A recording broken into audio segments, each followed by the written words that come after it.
दोस्तों नमस्कार, आदाब, सत श्री अकाल। चैट विद सुरेंद्र वत्स के नए एपिसोड में आप सबका स्वागत है। आपने एक नाम बार बार लिखा और जैसे ही हमने उनका वीडियो डाला, कमिंग सून के वीडियो पे 10,000 से ज़्यादा व्यू आ गए। उससे ये मालूम चलता है कि वो यूट्यूब पे कितना फेमस है और स्पेशली यूथ उनको कितना प्यार करता है। सो आइए आज हम सब लोग मिलकर स्वागत करें, प्रेरित हों, प्रेरणा लें। आज के हमारे मेहमान हैं अनुज शर्मा, जो यूथ आइकॉन हैं और बहुत कम उम्र में बड़े बड़े उन्होंने झंडे गाड़ दिए हैं। सो आइए मिलकर स्वागत करें। अनुज शर्मा जी, चैट विद सुरेंद्र वत्स में आपका बहुत बहुत स्वागत है। बहुत बहुत शुक्रिया सर, बहुत बहुत धन्यवाद। Thank you sir. ये असली हैं सर, सोने की? हाँ सर, है तो असली सी हैं। ये सर, असली सी असली हैं। हाँ सर। तो आपको देख के ऐसा लगता है जैसे मतलब नेटवर्किंग के बप्पी लहरी जैसा आपने कुछ वेशभूषा और कुछ बना दिया है। ये मेरा क्या शौक था, पहले से ही नेटवर्क मार्केटिंग में आने से पहले शौक था। तो सबसे पहले मैं आपका धन्यवाद देना चाहता हूँ सर, मुझे आपने यहाँ पर इनवाइट किया, ये मेरे लिए बहुत बड़ी सौभाग्य की बात है। सर, और मेरा कोई नेटवर्क मार्केटिंग में कोई बहुत लंबा भविष्य नहीं है अभी। मैं जो अभी सिर्फ मेरे को नेटवर्क मार्केटिंग में 5.25 साल के आसपास ही हुआ है। अच्छा, ओके। हाँ, कोई ज़्यादा लंबा समय मैंने व्यतीत नहीं किया है अभी। 5.25 साल के अंदर ही मैं यहाँ तक पहुँच पाया हूँ और ये मेरे लिए बहुत ही सौभाग्य की बात है कि मुझे 5.25 साल के अंदर ही मुझे एक इंडिया के बहुत famous channel chat with Surendra Vats पे मुझे आने का मौका मिला है। ये मेरे जैसे व्यक्ति के लिए तो बहुत ही बड़ी बात है। और सर, मैं आपको धन्यवाद देना चाहता हूँ कि जैसा कि मैं जानता हूँ चैट विद सुरेंद्र वत्स को 3 साल पूरे होने वाले हैं और पहली बार मैंने देखा नेटवर्क मार्केटिंग के अंदर कि पहली बार कोई ऐसी शख्सियत एक निकल के आई जिन्होंने नेटवर्क मार्केटिंग के जितने भी लीडर थे उन सभी को एक मंच पे लेके आए सर। और सभी लोगों ने उस मंच पर आकर अपने अपने एक्सपीरियंस शेयर करे और उन एक्सपीरियंस की वजह से आज हमारे देश के जितने भी नेटवर्कर हैं जो अपना भविष्य नेटवर्क मार्केटिंग में लगा रहे हैं, आज उन सभी की बातों को सुन के, उन सभी के एक्सपीरियंस से आज वो सभी लोग कम समय में बहुत बड़े अचीवमेंट ले पा रहे हैं। तो सर, इसके लिए आपका बहुत बहुत धन्यवाद।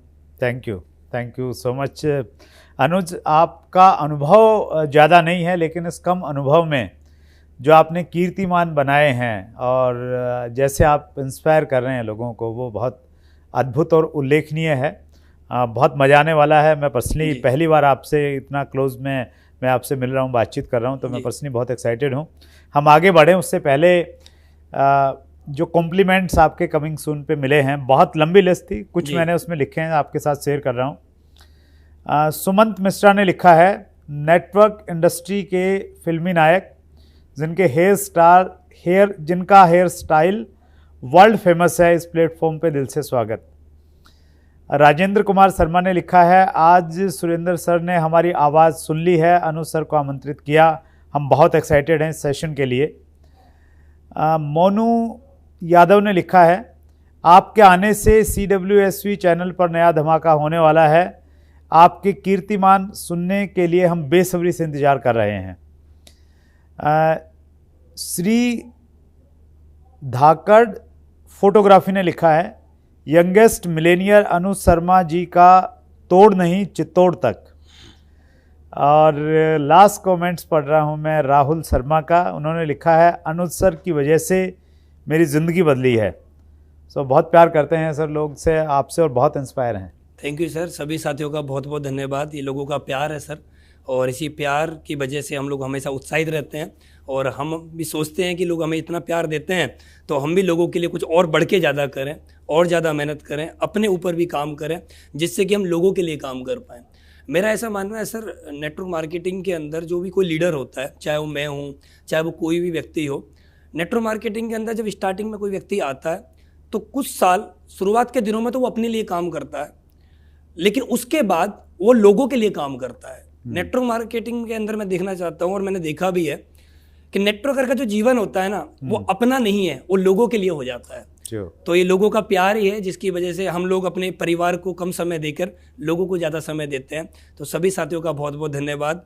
और एक भाई ने बीच में एक बात बोली थी, जैसा कि आप पढ़ रहे थे कि मेरे आने से इस चैनल की शोभा बढ़ेगी, ऐसा नहीं है। इस चैनल की शोभा तो ऑलरेडी बढ़ चुकी है। मेरे से बहुत बड़े बड़े दिग्गज लोग यहाँ पर आ चुके हैं जिनसे कि हम सभी प्रेरणा लेते हैं। तो सर सभी साथियों का बहुत बहुत धन्यवाद हाथ जोड़कर इतना प्यार देने के लिए। नहीं, थैंक यू सो मच। हमारे एक ब्रांड एम्बेसडर हैं लवकेश डागर जी, तो उन्होंने बोला सर अनुज शर्मा जी के बारे में मैं ये दावा करता हूँ कि जब वो आ जाएंगे ना तो छा जाएंगे, और बिल्कुल वैसा ही फील मैं कर रहा हूँ यहाँ पे आपके सामने बैठ के। अनुज, आप जो बहुत अच्छा काम कर रहे हैं ना, डायरेक्ट सेलिंग में ये कहा जाता है कि अगर आप अपनी डाउनलाइन को मोटिवेट करना चाहते हैं तो बस आप अपनी इनकम बढ़ा के उनको दिखा दीजिए कि मैंने ये प्राप्त कर लिया, अपना लेवल चेंज करके दिखा दीजिए, तो वो उनको जो मोटिवेट करती है और उनकी सहायता इस चीज़ से जो होती है, उतनी सहायता आप और किसी तरीके से नहीं कर सकते।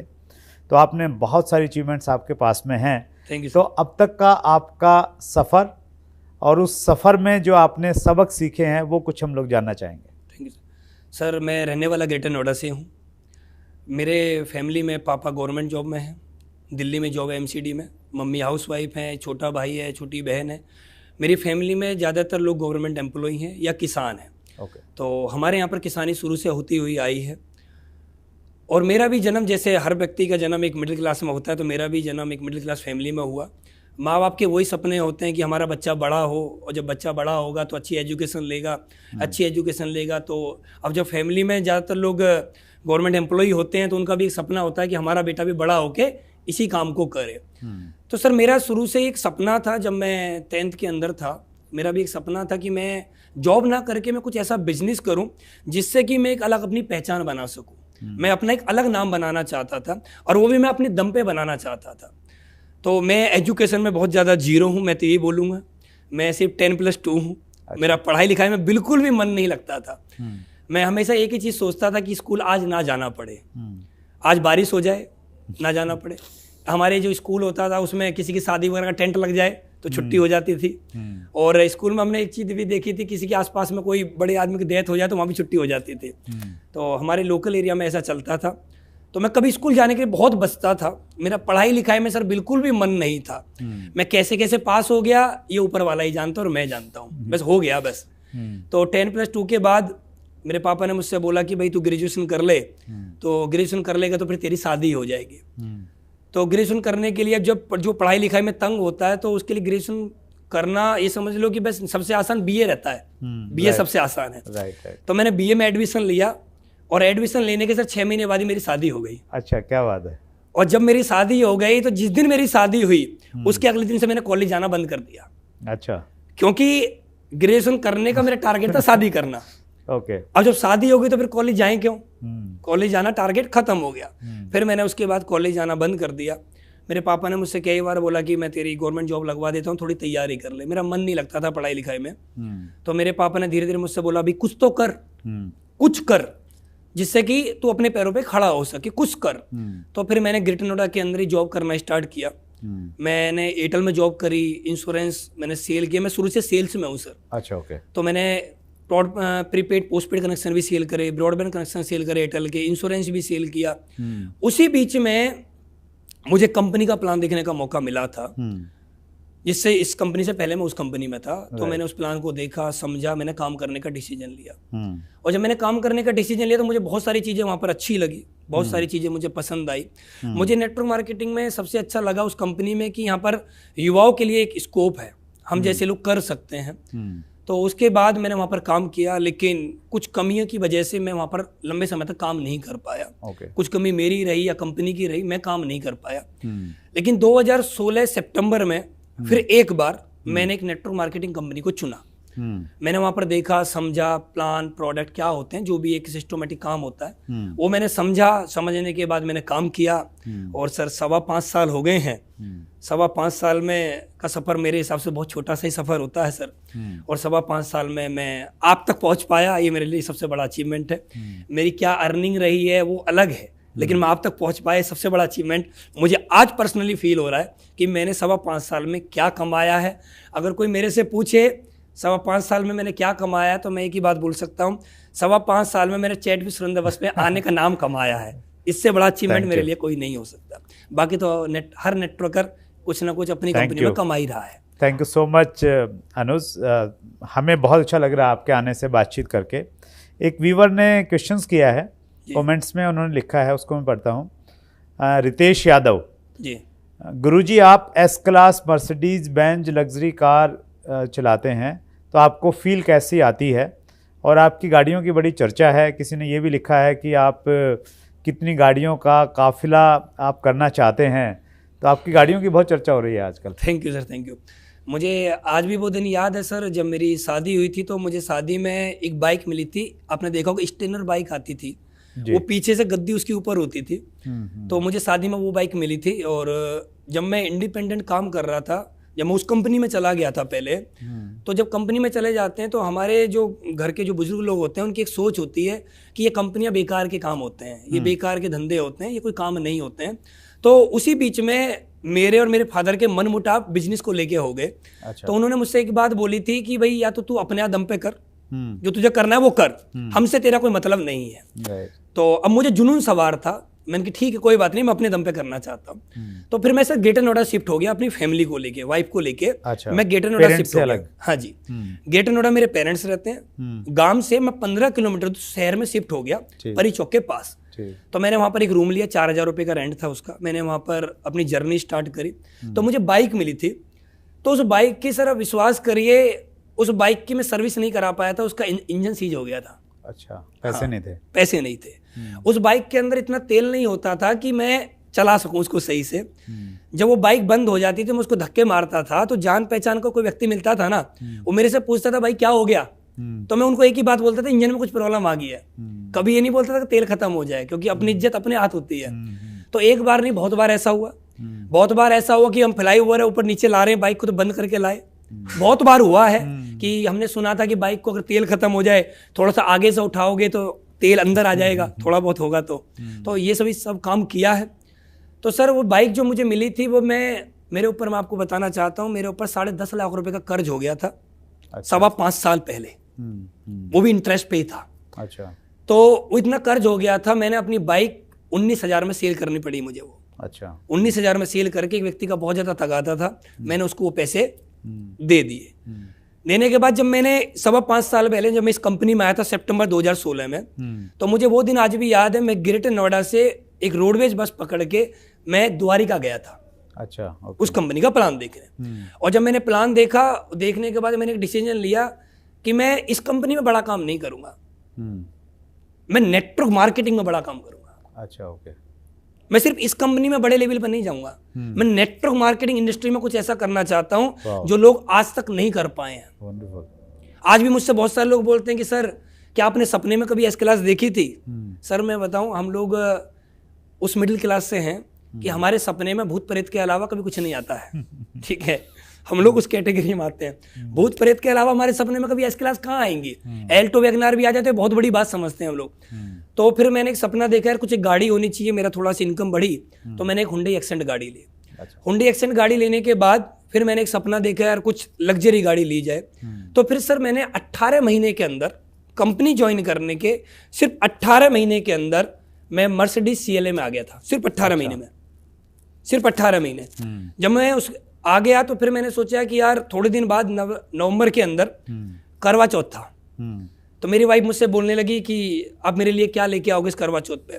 तो सर मैं आपको बताना चाहता हूँ ये बातों में कि जब मेरे ऊपर कर्ज हो गया था तो मैंने अपनी वाइफ के जितने भी गहने थे मेरी वाइफ के पास और मेरे पास, सब मैंने बेच दिए थे। अच्छा। कर्ज चुकाने के चक्कर में सब बेच गया था। और मैंने जिस कंपनी को मैंने ज्वाइन किया था ना सर, उस कंपनी को मैंने 5% इंटरेस्ट पे पैसा लेके ज्वाइन किया था। अच्छा, ओके। क्योंकि जिसके पास इतना कर्जा होता है उसको कोई देता भी नहीं है। तो मैंने इंटरेस्ट वाले व्यक्ति से लेके उस पैसे से उस कंपनी को ज्वाइन किया। और उसके बाद जब मैंने वाइफ से पूछा बताओ क्या चाहिए, तो उन्होंने बोला कि आपने मुझे गहने वगैरह तो सब दे दिए, कुछ ऐसा दो जो थोड़ा सा अच्छा भी लगे। तो मैं उनको लेके गया हुंडई वर्ना के शोरूम, तो मैंने उनको वर्ना गाड़ी गिफ्ट करी। अच्छा। तीसरी गाड़ी मेरे पास ऐसे आई। चौथी गाड़ी में एक दिन ऐसे ही बैठा हुआ था और मैं सोच रहा था कि यार उज्जैन जाना है, मंदिर जाना, और हम 4-5 फ्रेंड थे। हम उज्जैन जाएं तो जाएं कैसे? मेरे पास सारी की सारी वही गाड़ी है, सडान गाड़ी है, तो जाएं कैसे? तो मैं गाड़ी के बारे में गया, फॉर्च्यूनर लेने के लिए गया। मैंने देखा तो मैं थोड़ा सा, अपनी अपनी चॉइस होती है सर, मुझे समझ में नहीं आई। तो उस समय पे एक गाड़ी लॉन्च हुई MG हेक्टर, अब से 1-1.25 साल पहले की बात है, ज़्यादा पुरानी बात नहीं है। तो मैंने MG हेक्टर खरीद ली। MG हेक्टर मैंने वहाँ से खरीद ली। वो मैंने इसलिए खरीदी, मुझे उज्जैन जाना है मंदिर, और हम 5 लोग थे। उसके थोड़े दिन बाद मैं अपने अपलाइन के साथ गुड़गांव में था, और हम ऐसे ही घूम रहे थे। तो उन्होंने बोला कि आओ अनुज चलो कुछ चलते हैं शोरूम के अंदर। तो मैं वहाँ पर गया, तो मैंने वहाँ पर जाके देखी पोर्सा कार। अच्छा, पोर्सा कार। और मैंने वहाँ पर जब पोर्सा कार देखी सर, तो मुझे यार लगा यार नेटवर्क मार्केटिंग में तो है ही नहीं, और है तो 1-2 लोगों के पास है, और ये उनके पास है जो बहुत बड़े बड़े दिग्गज है। तो अगर मैं ले लेता हूँ तो कुछ तो अलग अनोखा होगा सर। तो फिर मैंने वहीं खड़े खड़े मैंने उस गाड़ी को बुक कर दिया, 5 लाख रुपए देके। क्या बात है? वहीं खड़े खड़े। अच्छा। भाई 5 लाख रुपए ले मुझे। उसने बोला टेस्ट ड्राइव, मैंने बोला टेस्ट ड्राइव नहीं लूंगा। क्या कॉस्ट थी उसकी गाड़ी की? 1 करोड़ रुपए। अच्छा। मैंने मैंने बोला ये ले, और इस गाड़ी को मुझे लोन कराना है। फिर मैंने उस गाड़ी को लिया, और उस गाड़ी को मैं थोड़े दिन बाद वो लोन वगैरह हो गया, वो गाड़ी आ गई। उसके थोड़े दिन बाद अब ये गाड़ी लॉन्च हुई थी सर, आपने देखा होगा थार। ये मैंने पिछले 10 दिसंबर को, मतलब आज 1 साल पूरा हो चुका है, पोर्सा को लिए हुए। उसके थोड़े दिन बाद लॉन्च हुई थी थार गाड़ी, ब्लैक कलर बढ़िया लग रही थी। तो मैं शोरूम गया, थार लेके आ गया। उसके थोड़े दिन बाद मैं अपने अपलाइन के मैंने कॉल किया, मैंने उनको बोला कि सर मैं एक ऐसी गाड़ी चाहता हूं कि जिस गाड़ी में अगर मैं बैठूं ना तो लोग देखें। उन्होंने बोला कि तेरे पास पोर्सा तो है, लोग तो उसको भी देखते हैं। मैंने बोला सर ऐसा नहीं, जो इस इंडिया में कुछ ही लोगों के पास हो, जो इस इंडिया में कुछ ही लोगों के पास हो, चुनिंदा लोगों के पास हो, वो मैं गाड़ी लेना चाहता हूँ। फिर मैंने 2-3 गाड़ियों के नाम बताए, उन्होंने मुझे बताया। फिर हमारा बाद में फाइनल हुआ S क्लास के बारे में। अच्छा। तो मैं S क्लास के शोरूम गया, मैंने वहाँ पर बात करी, तो उन्होंने बोला 1 साल पहले तो आपने लोन लिया है, कैसे बार बार गाड़ी ले सकते हो आप। तो फिर मैंने बात करी, कराया, डॉक्यूमेंट दिए, उन्होंने मेरे घर पे आके वेरिफिकेशन करी कि इनकी गाड़ी कहाँ खड़ी होती है, खड़ी करने के लिए जगह है नहीं है, घर देखा, सब कुछ देखने के बाद और फिर मेरे पास सर S क्लास भी आ गई। अब सोचने वाली बात है कि मेरी उम्र में S क्लास में आना, तो मैं तो एक ही बात बोलूँगा, ये कीर्तिमान ही है सर, किस्मत खुलना तो ही है। ये जो गाड़ियाँ आप पुरानी सेल करते रहे हैं? नहीं, सातों की सातों गाड़ी मेरे पास है। अच्छा, सातों गाड़ी? हाँ, मैं सेल नहीं करना चाहता और ना मैं सेल करूंगा। तो घर भी इतना बड़ा बनाना पड़ेगा फिर कि 7 गाड़ियां आ जाएं उसमें? वो सर हो ही जाता है अरेंजमेंट, पार्किंग इधर उधर कर ही लेते हैं। तो गाड़ियों का आपको शौक है या आपने, मतलब इतनी गाड़ी जनरली लेते नहीं है? कोई नहीं लेता, मेरा सर शौक है। और मैं एक बात और बोलना चाहूँगा, मैं रुकूंगा नहीं, 7 पे भी नहीं रुकूंगा आने वाला समय में और भी, क्योंकि मैं पैसे को पैसा नहीं समझता, मैं पैसे को कागज का टुकड़ा समझता हूँ। मैं जीवन जीता हूँ सर, मैं आज में जीता हूँ, कल में नहीं जीता। कल क्या होगा मुझे मालूम नहीं, कल क्या हुआ मुझे मालूम नहीं। क्यों? क्योंकि दुनिया ने किसी की भी कीमत लगाई है ना, कल क्या थे नहीं, कल क्या होगे नहीं, आज क्या है हम। दुनिया हमें सिर्फ आज से जानती है। हम कल क्या बनेंगे दुनिया को मतलब नहीं है, हम कल क्या थे दुनिया को मतलब नहीं है। हम आज से बात करते हैं और दुनिया हमें आज से ही सम्मान देती है, आज से ही। क्योंकि कोई आदमी अगर गांव में प्रधान है और प्रधान 5 साल निकल गए तो पूर्व लिख दिया जाता है। तो इस दुनिया में लोग है ना, एक प्रेजेंट में याद रखते हैं। नहीं, मेरा आपकी सोच और आपकी जो तरीका वो बिल्कुल सही है अनुज, मैं उस पर क्वेश्चन नहीं उठा रहा, लेकिन मैं एक जनरल बातचीत कर रहा हूँ। डायरेक्ट सेलिंग में तो बिजनेस जो है ना, अप डाउन का बिजनेस रहता है। आज टीम अच्छा परफॉर्म कर रही तो बहुत बढ़िया, कुछ इश्यूज आ गए कुछ तो चीज़ें वैसी नहीं रहती हैं। तो इस बारे में कुछ डर नहीं लगता कि यार कुछ हो गया तो फिर EMI कहाँ से जाएंगी, चीज़ें कैसे होंगी, लोग मजाक उड़ाएंगे? आप बिल्कुल सही कह रहे हैं सर, लेकिन मैं आपको सच्चाई बताऊं, मुझे डर नहीं लगता है। मुझे डर बिल्कुल भी नहीं लगता कल क्या होगा। मैं आज में ही जीता हूं, आज क्या है।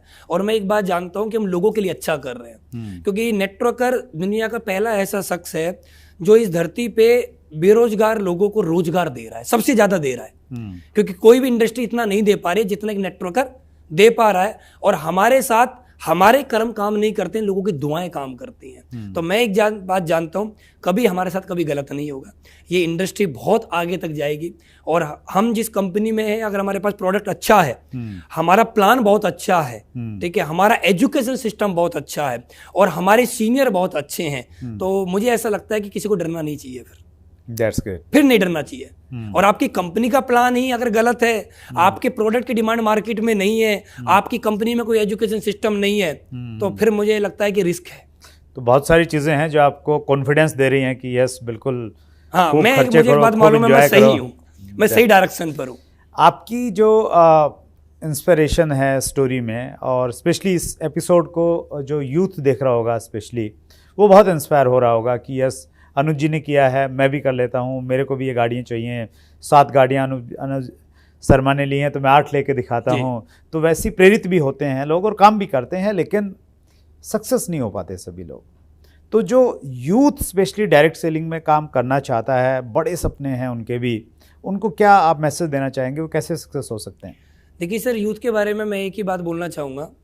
हमारे देश के अंदर 15 साल से लेकर 24 साल के जितने भी हमारे यंगस्टर होते हैं, वो कम हमारे इंडिया में जो पॉपुलेशन है वो लगभग 18% के आसपास की है।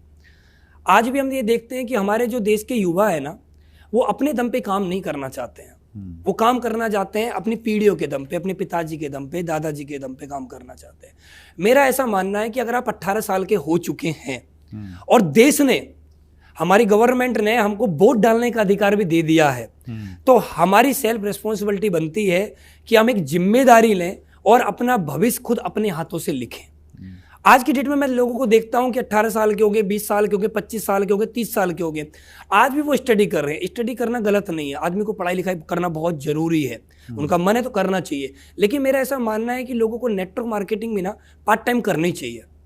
हर यंगस्टर को पार्ट टाइम नेटवर्क मार्केटिंग करनी चाहिए और अपने पेरेंट्स से एक बात बोल देनी चाहिए कि पापा आप एक काम करिए, आप जो भी सैलरी ले रहे हैं, जो भी हमारे घर की इनकम है, उस इनकम से आप घर के खर्चे चलाओ। मैं अपनी पढ़ाई के लिए मैं अपना पार्ट टाइम में खुद एक अर्निंग करूंगा और अपनी पूरी पढ़ाई का खर्चा वो अपनी पार्ट टाइम की अर्निंग से निकाले। कहीं से भी अर्निंग करे, नेटवर्क मार्केटिंग किसी भी कंपनी से करे और करके वहां से पार्ट टाइम में अर्निंग करे। उसका सपना डॉक्टर बनने का है, टीचर बनने का, एडवोकेट बनने का, जो भी सपना है उसका, वो चाहे तो उसको सपना नहीं कि नेटवर्क मार्केटिंग बड़े लेवल पे करनी है, नहीं, पार्ट टाइम करके भी वो यहाँ से इनकम लेके भी वो अपने उस सपने को पूरा कर सकता है। और आने वाले समय में अगर उसको लगता है कि नहीं नेटवर्क मार्केटिंग उसको करनी है, तो वो लाइफ टाइम के लिए भी नेटवर्क मार्केटिंग को कर सकता है। लेकिन प्रॉब्लम सर ये आती है कि नेटवर्क मार्केटिंग में युवा लंबे समय तक काम नहीं कर पाता है। क्यों नहीं काम कर पाता है? क्योंकि युवा के अंदर एक चीज होती है, कमिटेड नहीं होता है। उसका जो मन होता है ना वो बड़ा चंचल होता है। वो थोड़े समय के अंदर उसका मन विचलित होता रहता है, करूं नहीं करूं, करूं नहीं करूं, करूं नहीं करूं। करना चाहता है, थोड़े दिन जोश में रहता है, फिर रुक जाता है। आज मेरी बात को सुन के कोई यंगस्टर जोश में आएगा और किसी ने नेगेटिव कर दिया, फिर रुक जाएगा। मेरी बात से मोटिवेट हो सकता है, आपकी बात से मोटिवेट हो सकता है, किसी की बात से मोटिवेट हो सकता है, लेकिन घर में पापा ने मना कर दिया तो फिर वहां पर डिमोटिवेट हो जाएगा। और आज मैं एक बात बोलना चाहता हूं सर, आपके सिस्टम के माध्यम से, आपके चैनल के माध्यम से, मैं उन लोगों को बोलना चाहता हूं जो यंगस्टर अपने पेरेंट्स से जाके बात करते हैं कि मैं नेटवर्क मार्केटिंग करना चाहता हूं, और आज की डेट में भी पेरेंट्स हैं जो युवाओं को रोकते हैं कि बेकार के काम है, ये कोई काम थोड़ी होते हैं, जो उनकी सोच है, हमारे समाज की सोच है। अब जमाना बदल चुका है, अब देश बदल चुका है। अगर कोई यंगस्टर अपने पिताजी से जाके ये बोल रहा है ना कि पिताजी मैं आने वाले 3 साल में, 5 साल में करोड़पति बनूंगा, और सपना दिखा रहा है अपने पिताजी को, मैक्सिमम फैमिली में यही होता है सर। 99% बोलना चाहूंगा, 99% फैमिलियों में पिताजी अपने बच्चे पे विश्वास नहीं कर पाते हैं। हमारे पिताजी पड़ोसी के बच्चे पे विश्वास कर लेंगे कि तू कामयाब हो जाएगा, हमारे पिताजी हम पे विश्वास नहीं कर सकते कि तू कामयाब होगा। तो जब उनको लगता है कि हमारा बेटा इतनी बड़ी बड़ी बात कर रहा है, तो हमारे घर में बुजुर्ग लोग जो होते हैं वो एक ही बात बोलते हैं कि हमारे बाल ऐसी थोड़ी सफेद हुए हैं, हमने दुनिया देखी है, ऐसे अमीर नहीं बने जाते। लेकिन सर जमाना बदल चुका है, मैंने भी यूट्यूब पे देखा और सर आपने मेरे से ज्यादा देखा है। आज की डेट में 5 साल 10-10 साल के बच्चे यूट्यूब के माध्यम से लाखों रुपए कमा रहे हैं, छोटे छोटे बच्चे। जमाना बदल चुका है और हमारे देश में जितने भी युवा हैं या युवाओं के फैमिली मेंबर, उनको भी सोचना पड़ेगा। नेटवर्क मार्केटिंग बहुत बढ़िया कॉन्सेप्ट है, ये जीवन बदलने वाला है। मेरे हिसाब से कभी भी किसी को डिमोटिवेट नहीं होना चाहिए, लगातार काम करना चाहिए। और मैं एक ही बात बोलना चाहूँगा, यहाँ काम नहीं करोगे, कहीं ना कहीं तो काम करना ही पड़ेगा। कहीं काम करोगे तो 20,000 30,000 की सैलरी मिलेगी, और 20,000 की 30,000 की सैलरी में कभी लग्जरी गाड़ी नहीं आती है, कभी भी पेंट हाउस विला कभी नहीं आते हैं। ये हर व्यक्ति जानता है जो 20-30 हज़ार रुपये महीना कमा रहा है। और हमारे देश में युवाओं के लिए इतनी भी नौकरी नहीं है जितना युवा समझ रहे हैं। 130 करोड़ की जनसंख्या है, उसमें जितने भी बेरोजगार हैं, चाहे सरकार सर कोई भी आ जाए, सब लोगों को रोजगार नहीं दे सकती है। हमारा देश बदल रहा है, लोगों को अपने हिसाब से चलना पड़ेगा और नेटवर्क मार्केटिंग को आज नहीं तो कल चुनना ही पड़ेगा, या चाहे मर्जी से चाहे मजबूरी से करना तो पड़ेगा। मान लिया डायरेक्ट सेलिंग को करना पड़ेगा, लेकिन डायरेक्ट सेलिंग में अनुज शर्मा की तरह तहलका कैसे मचाएं? अनुज शर्मा की तरह तहलका मचाने के लिए एक ही काम करना पड़ेगा सर, बड़ी सोच डेवलप करनी पड़ेगी। बड़ी सोच, वहां तक सोचना पड़ेगा जहां तक हम सोच नहीं पा रहे हैं, वहां तक सोचना पड़ेगा। और सर मेरा मानना यह है, आदमी जब सोचता है ना तो कभी भी आदमी अकेले नहीं सोच पाता है, कभी भी नहीं सोच पाता। आदमी सोचता कहां से है? कोई भी लखपति आदमी करोड़पति नहीं बनेगा सर। लखपति आदमी करोड़पति तब बनेगा जब वो किसी करोड़पति के साथ समय बिताता होगा। करोड़पति आदमी अरबपति तब बनेगा जब वो किसी अरबपति आदमी के साथ समय बिताता होगा। मैं सर एक बात बोलना चाहता हूं, हमारे देश के 95% लोग, मैं उनसे एक सवाल करना चाहता हूं कि आप जो बनना चाहते हैं, आप अगर लखपति, आप करोड़पति बनना चाहते हैं, आप अपना पिछले 30 दिन का डाटा निकालिए कि आप पिछले 30 दिन में क्या किसी करोड़पति के साथ बैठ के 1 घंटे की वार्तालाप करिए। 95% लोगों का जवाब आएगा नहीं। जब हमने एक किसी करोड़पति व्यक्ति के साथ हम बैठे ही नहीं है तो हमारी सोच कहां तक डेवलप होगी? होगी नहीं। हम लखपति हैं, हमारा संपर्क किन लोगों से? नीचे वाले लोगों से। तो हम क्या समझते हैं? हम खुद बहुत बड़े हैं। और जब हम समझ लेते हैं कि हम बहुत बड़े हैं, हमने बहुत ज्यादा कमा लिया है और हमारी सोच बहुत बड़ी है, तो हम कभी बड़ा नहीं बन पाएंगे और ना ही बड़ा सोच पाएंगे। बड़ा आदमी तभी सोच सकता है जब अपने से बड़े, अपने से कामयाब आदमी की संगत में जीवन भर रहेगा और उस व्यक्ति के साथ बैठ के समय बिताएगा और अच्छे माहौल में बैठेगा, तो उसकी सोच बहुत ज्यादा डेवलप हो पाएगी। मैं कभी भी सर मर्सिडीज CLA नहीं ले पाता, कभी नहीं ले पाता। मैं जिनकी टीम में काम करता हूं, उन्होंने मेरे से पहले जैगुआर ली। अच्छा, ओके। जब उन्होंने मेरे से पहले जैगुआर ली, तो जब उन्होंने जैगुआर ली तो मेरे मन में एक सवाल आया कि अगर मेरा अपलाइन जैगुआर ले सकता है तो रिस्क तो मेरे अपलाइन को भी है। कल को कंपनी में कुछ हो गया, रिस्क तो उनको भी है। जब रिस्क लेने की क्षमता वो रखते हैं तो फिर मैं क्यों नहीं? तो उनकी वजह से मेरी सोच डेवलप हुई। और मैं आज भी सर बताना चाहता हूं, आज भी मैं महीने में एक नहीं कई बार अपने अपलाइन के साथ समय बिताता हूं और उनसे बड़ी सोच लेता हूं कि मुझे बड़ा काम करना है, तो बड़ी सोच। अब जो लोग बड़ा काम नहीं कर पा रहे हैं वो अपने आप से सवाल करें, क्या वो अपने से कामयाब लोगों के साथ बैठ पा रहे हैं? नहीं होगा, वो बैठ ही नहीं पा रहे होंगे। और अगर कामयाब होना है तो अपने से बड़े व्यक्ति के साथ बैठना पड़ेगा, और जब हम बैठेंगे तो सोच डेवलप होगी, और जब सोच डेवलप होगी तो तहलका सर ऑटोमेटिक। मतलब उसके लिए बेसिक चीज ये है, बड़ी सोच। मतलब लोगों से आप मिलें, उनको सुने, उनकी किताबें पढ़ें, मतलब बड़े लोगों के एसोसिएशन में कहीं रहना बहुत जरूरी है। बड़े लोग जो अपने से, मैं कह रहा हूं सर, अपने से कई गुना ज्यादा कामयाब। राइट। मतलब मैंने कमाया लाख और मैं बैठ रहा हूं 2 लाख वाले के पास, तो भी नहीं होगा। लाख वाला करोड़पति के साथ बैठे, तब बड़ी सोच बन पाएगी। Great, that's great. उसके बाद में बहुत सारी चीजें हैं, लेकिन आपने जो मूल है, जो बेस है, वो आपने बता दिया, हमारे साथ में शेयर किया। That's great, thank you sir. बहुत सारे प्रश्न हैं व्यूअर्स के अनुज जी, कुछ प्रश्न मैं लेना चाहता हूं। और सबसे पहले मैं प्रश्न ले रहा हूं सोलांकी संजना जी। कम टाइम और कम एज में नेटवर्क मार्केटिंग में सक्सेसफुल कैसे हूं? देखिए, कम टाइम में और कम एज में सक्सेसफुल होने के लिए सबसे पहले हमें ये देखना पड़ेगा, हम जिस कंपनी को चयन करते हैं उस कंपनी के प्रोडक्ट की क्वालिटी क्या है, उस प्रोडक्ट की मार्केट में डिमांड क्या है। उस प्रोडक्ट की अगर मार्केट में डिमांड है तो आप अच्छा अचीवमेंट ले सकते हैं। आपके प्लान में अगर दम है, कंपनी के प्लान में अगर दम है, तो आप अच्छा अचीवमेंट ले सकते हैं कम समय में। अगर उसके साथ साथ भी आपका अपलाइन बहुत दमदार है, अपलाइन की सोच बड़ी है और अपलाइन आपको दमदारी के साथ सपोर्ट कर रहा है, तो भी आप कम समय में अचीवमेंट ले सकते हैं। और आपकी कंपनी का एजुकेशन बहुत दमदार है और आपकी कंपनी का सिस्टम सिर्फ आपको हमेशा प्रेरित करता है कि सीखो और अपनी डाउनलाइन को सिखाओ, तो आप कम समय में अचीवमेंट ले सकते हैं। लेकिन फिर भी लोग नहीं ले पाते हैं। कुछ लोगों को ऐसी कंपनी मिल जाती है, फिर भी लोग नहीं ले पाते हैं। क्यों नहीं ले पाते हैं? क्योंकि उनके पीछे कारण होता है सर बहुत बड़ा।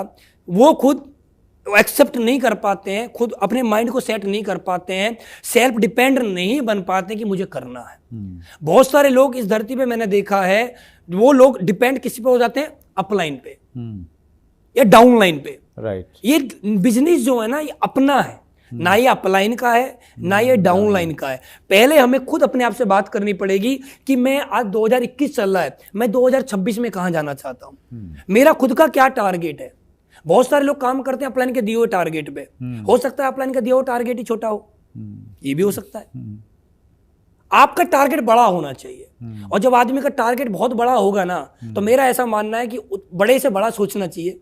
जितना हम बड़ा सोचेंगे उतना नहीं होगा, कम से कम बड़े का आधा तो होगा। और बड़े का आधा भी सर बहुत बड़ा होता है। बहुत बड़े का आधा भी बहुत बड़ा होता है। That's great. तो आदमी सोचे बड़ा। जी, वो एक कहावत है कि अगर आप तारों को छूने की कोशिश करेंगे जी, तो हो सकता है कि आप एक भी तारा न छू पाएं, लेकिन ये तय है कि आपके हाथ कीचड़ में नहीं सनेंगे। बड़ा सोचेंगे तो कहीं ना कहीं तो हम पहुंच जाएंगे। कहीं ना कहीं पहुंचेंगे सर। अगला प्रश्न मैं ले रहा हूं, ये है राजू आगरा से हैं जी। अगर बिजनेस जीरो हो गया है तो दोबारा बिजनेस उठाने के लिए क्या करें? ये बहुत अच्छा सवाल है, और मेरा ऐसा मानना है कि नेटवर्क मार्केटिंग में ये सवाल ज़्यादातर लीडरों का होता है। देखिए, जीवन में एक ही बात बोलना चाहूँगा, इस धरती पर ऐसा कोई भी शख्स नहीं है जो उठा हो और गिरा ना हो, या गिरा हो अगर उसने कोशिश करी हो उठा ना हो। मेरा ऐसा मानना है कि किसी भी लीडर का बिजनेस कितनी बार भी जीरो हो जाए, अगर उसके अंदर एक चीज जिंदा होनी चाहिए, सिर्फ एक चीज जिंदा होनी चाहिए। उस चीज का नाम है उसका सेल्फ कॉन्फिडेंस। अगर उसका सर सेल्फ कॉन्फिडेंस जिंदा है ना, तो बिजनेस चाहे कितनी बार भी जीरो हो जाए वो दोबारा उठाने की क्षमता रखता हो। होता क्या है, जिसका भी बिजनेस जीरो हुआ है ना कभी भी, और आज ज्वाइन किया, 1 साल बाद जीरो हुआ, तो उस दिन वो बैठ के एक सवाल करे कि जब मैं इस कंपनी में आया था, जब मेरी आईडी जीरो से लगी थी, मेरे डाउनलाइन में कोई भी नहीं था, जब मैंने 1 साल में इतनी टीम बना ली और फिर मेरी टीम दोबारा जीरो हो गई, और 1 साल में जो मैंने टीम बनाई है, 1 साल पहले ना मुझे प्लान देना आता था, ना मुझे system, upline, downline, training, meeting कुछ भी नहीं जानता था मैं। जब मैं 1 साल में इतनी टीम बना सकता हूं और आज टीम जीरो हो गई और मेरे अंदर सेल्फ कॉन्फिडेंस जिंदा है, तो मैं दोबारा अगले 1 साल में इसका 10 गुना टीम दोबारा बना सकता हूं, क्योंकि मेरे अंदर वो क्षमता है जो 1 साल पहले नहीं थी।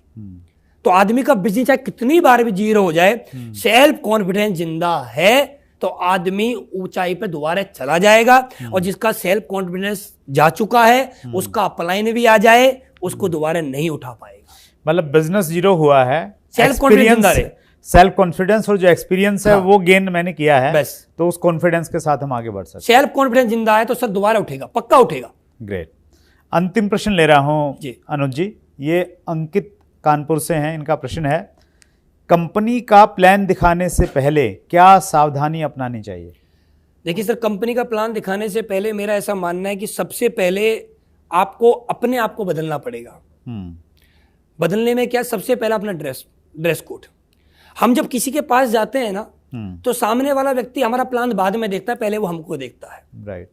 मैंने लोगों को देखा है नेटवर्क मार्केटिंग में काम करते हैं, नॉर्मल ड्रेस में ऐसे चले जाते हैं, नीचे जीन्स है या ऊपर शर्ट है, वो मैच नहीं कर रहे हैं, शूज मैच नहीं कर रहे हैं, उनका ड्रेस कोड मैच नहीं कर रहा है, ठीक है, टाई नहीं लगा रखा है, सूट नहीं पहन रखा है, शूज हैं तो वो गंदे हैं, मतलब ड्रेस कोड प्रॉपर नहीं है। किसी के घर में जा रहे हैं, तो अब जब सामने वाले व्यक्ति को आप जा रहे हो और हर व्यक्ति एक ही बात बताता है कि सर मैं आपको आज आपको एक ऐसा बिजनेस प्लान दिखाना चाहता हूं जिससे आपके जीवन में बहुत बड़े बदलाव आएंगे, आप भी आने वाले समय में सफल हो जाएंगे, आने वाले समय में आप भी करोड़पति बन जाएंगे।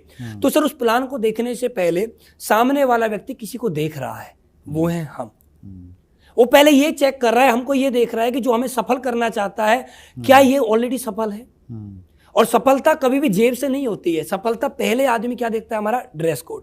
हमारा ड्रेस कोड कैसा है, आदमी का ड्रेस कोड प्रॉपर हो, आदमी की जेब में क्या है क्या नहीं कोई मतलब नहीं है। मतलब आदमी ने पेन लगा रखा हो, लिखा पढ़ा लिखा है नहीं है, मतलब नहीं है। पेन है तो जेब में, इसका मतलब ये कि पढ़ा लिखा आदमी है। पेन है तो जेब में पढ़ा लिखा आदमी है। हाथ में घड़ी बंध रही है तो मतलब टाइम देखना जानता है, शेड्यूल्ड है। हाँ। तो आदमी को सबसे पहले अपना ड्रेस कोड प्रॉपर रखना चाहिए जब प्लान दिखाना जाए। उसके बाद आदमी को अपना बैग वो अच्छा रखना चाहिए। बैग के अंदर आपकी कंपनी का जो टूल्स है वो अच्छा होना चाहिए, प्रॉपर साफ सुथरा होना चाहिए। मैंने बहुत सारे लोगों को देखा है सर, उनको ज्वाइन हो गए, किसी कंपनी में ज्वाइन हुए 2 साल, 2 साल पहले प्लान फोल्डर खरीदा था, 2 साल से भाई साहब उसी प्लान फोल्डर को आज भी घिस रहे हैं। वो 2 साल में प्लान फोल्डर घिसते घिसते मर गया है, लेकिन उसको आज भी पलटते जा रहे हैं। अब सामने वाला व्यक्ति क्या देख रहा है, इस आदमी ने प्लान फोल्डर तो अपना बदला नहीं, मेरी जिंदगी क्या बदलेगा। उस व्यक्ति के पास पेन भी नहीं होता है, उसके घर में जाके पेन मांगते, भाई साहब पेन लाना, डायरी प्रॉपर नहीं होती है भाई साहब, कोई पेज देना लिखने के लिए, मैं आपको समझाना चाहता हूँ। तो दोस्त मेरे एक ही कहना है सभी लोगों से, मेरे सभी साथियों सभी दोस्तों से, प्लान दिखाने से पहले सबसे पहले आप अपने आप में बदलाव करें, क्योंकि सबसे पहले आप टूल्स हैं। राइट, आप हैं टूल्स, आप अपने आप को मेंटेन करें। और मेरा ऐसा मानना है जो दिखता है वो बिकता है। आप अपने आप को चेक करें कि आप कैसे दिख रहे हैं। आप अपना मोबाइल चेक करें, आपके पास मोबाइल ब्रांड कौन सा है, आपके पास लैपटॉप कौन सा है, जो दिखेगा वो बिकेगा। ये टूल्स हैं हमारे। और जब टूल्स होंगे, क्योंकि सामने वाले से हम कर रहे हैं बड़ी बड़ी बातें, और सामने वाला हमें देख रहा है कि हमारे ड्रेस कोड को देख रहा है छोटा है, तो वो एक्सेप्ट ही नहीं करेगा। और फिर वो एक ही बात बोलेगा, मैं सोच के बताऊंगा। वो एक ही बात बोलेगा, मैं सोच के बताऊंगा। और सर मेरा ऐसा मानना है, कोई भी आदमी सोच के नहीं बताता है। क्या सोच के बताएगा आदमी, क्या सोच लेगा? मेरा ऐसा मानना है कि किसी भी कंपनी का प्लान दिखाने के बाद 1 घंटे बाद उस व्यक्ति से पूछना, तुमने जो प्लान देखा था अभी क्या नाम था कंपनी का? बोलेगा याद नहीं है। भूल जाते हैं लोग, क्योंकि सीरियस नहीं देखा है। सर क्या सोचेगा आदमी? कुछ नहीं सोचता है, अगले दिन से फोन उठाना बंद कर देता है। क्यों? क्योंकि जो व्यक्ति बैठा था वो पर्सनैलिटी ठीक नहीं थी, ड्रेस कोड उसका प्रॉपर नहीं था। तो प्लान दिखाने से पहले ड्रेस कोड देखें, उसके बाद सामने वाले के घर जाएं। जब पानी आपके पास आता है तो पानी को सही से पिएं। बहुत सारे लोग गलती करते हैं, पानी को पीते हैं, इधर भी पानी निकलता है, इधर भी पानी निकलता है, उनका ड्रेस कोड ही पूरा पानी से खराब हो जाता है। बहुत सारे लोग घरों में चाय आती है तो चाय पीते हैं, तो चाय पीते पीते आवाज बहुत तेज करते हैं, आपने देखा होगा, तो उसको थोड़ा ध्यान दें। सामने वाले के घर में बिस्किट नमकीन आते हैं, तो बिस्किट आए तो ऐसा नहीं कि 10 बिस्किट आए तो 10 के 10 खत्म कर दिए, तो एक आध खाएं। नमकीन है, थोड़ी नमकीन लेके खा लें, ठीक है। तो इन चीजों का ध्यान रखें। सामने वाला वॉच कर रहा है सर हमको, सामने वाला देख रहा है कि मैं जिस व्यक्ति के साथ काम करना चाहता हूं, जिस व्यक्ति के साथ भविष्य लगाना चाहता हूं, क्या ये सही है? और जब हम प्लान अपना दिखाते हैं तो आई कांटेक्ट अपना सही रखें, कॉन्फिडेंस अपना सही हो, कॉन्फिडेंस। क्योंकि मेरा मानना यह है कि आदमी प्लान बाद में देखता है, पहले आपका कॉन्फिडेंस देखता है कि आप जो समझा रहे हैं उस बात पे आपको कितना बिलीव है। सामने वाले ने पूछा कि भाई इस प्लान से करोड़पति बन जाएंगे, और उस व्यक्ति ने बोला कि सर देखो बन तो जाएंगे, मेरा प्लान तो बन गया है। उसने पूछा क्या तुम बन जाओगे? गेस्ट ने पूछा क्या तुम बन जाओगे? सर हो भी सकता है बन जाऊं और हो भी सकता है नहीं बनूं। अब सर आप मुझे बताइए, क्या इस बात से सामने वाला व्यक्ति ज्वाइन कर लेगा? और जब आदमी का कॉन्फिडेंस ही लो है प्लान दिखाते समय, तो रिजल्ट 0 ही आएगा। चाहे आदमी 100 प्लान दिखा ले, सबसे पहले अपना ड्रेस कोड प्रॉपर मेंटेन करे, अपना कॉन्फिडेंस मेंटेन करे, और बिंदास होके जाके प्लान दिखाए, बिल्कुल बिंदास होके। और ये समझ ले कि सामने वाले को कुछ नहीं आता है, राइट, सामने वाला कुछ नहीं जानता है। और मैं एक ही बात बोलना चाहूंगा, आप जब प्लान दिखा रहे हो तो आपको ही सब कुछ आता है, सामने वाले को कुछ नहीं आता है। और जब आपको कुछ नहीं आता, सामने वाला कोई सवाल करे कि भाई ये क्या था, अगर आपको भी नहीं मालूम है तो सर एक ही बात बोलनी है, सर आप तो पढ़े लिखे इंसान हो, आपको तो मालूम होगा ये क्या है। ठीक है, आप तो जानते होंगे सर क्या है। हमारे साथ भी बहुत बार ऐसा हुआ है, कुछ इंग्लिश में ऐसे शब्द होते थे जो हम पे नहीं आते थे, तो लोग हमसे पूछते थे, हम बोलते सर आप तो खुद पढ़े लिखे हैं, आपको तो आता होगा। तो बात क्या करें, जब आप कहीं फंस रहे हैं ना तो कोई दिक्कत नहीं, नर्वस ना हो। सामने वाले का तो बोले सर मुझे नहीं आता, मैं अपने अपलाइन से पूछ के बता रहा हूँ, कुछ भी बोले, समझाए उसको, कॉन्फिडेंस में बात करे, सच बोले, झूठ बिल्कुल भी ना बोले, और ईमानदारी से काम करे, और प्रॉपर बैठ के प्लान दिखाए, कम समय में अच्छा प्लान दिखाए। क्योंकि हमारा एक सवाल है, हमने स्कूल में भी जाते थे तो 30 से 35 मिनट, मैक्सिमम 45 मिनट तक की एक टीचर हमें क्लास देते थे, तो 45 मिनट के अंदर ही अपना प्लान खत्म करने की कोशिश करें। और जब भी प्लान दिखाएं, पूरी फैमिली को साथ बैठ के प्लान दिखाएं, पूरी फैमिली को, अकेले को प्लान ना दिखाएं। और जब भी आप प्लान दिखा रहे हो, हमारे पास 2 लिस्ट होती हैं, एक होती है डिपेंड, एक होती है इंडिपेंडेंट। कभी भी जो लोग हमारे डिपेंड हैं उनको अकेले प्लान नहीं दिखाना है, ठीक है, इंडिपेंडेंट लोगों के साथ प्लान दिखाना है। जैसे यंगस्टर को प्लान दिखाओ उसके फैमिली मेंबर के साथ बैठ के, क्योंकि पैसा कौन देगा, प्रोडक्ट खरीदने के लिए पैसा कौन देगा, फैमिली मेंबर। तो वहां बैठ के प्लान दिखाएं। और मेरा ऐसा मानना है कि अगर ऐसे तरह से प्लान दिखाया जाए तो रिजल्ट आने की संभावना बहुत अधिक बढ़ जाती है। ग्रेट, आपने बहुत विस्तार में इसके बारे में बताया, और बहुत इंपॉर्टेंट पॉइंट है एक्चुअली।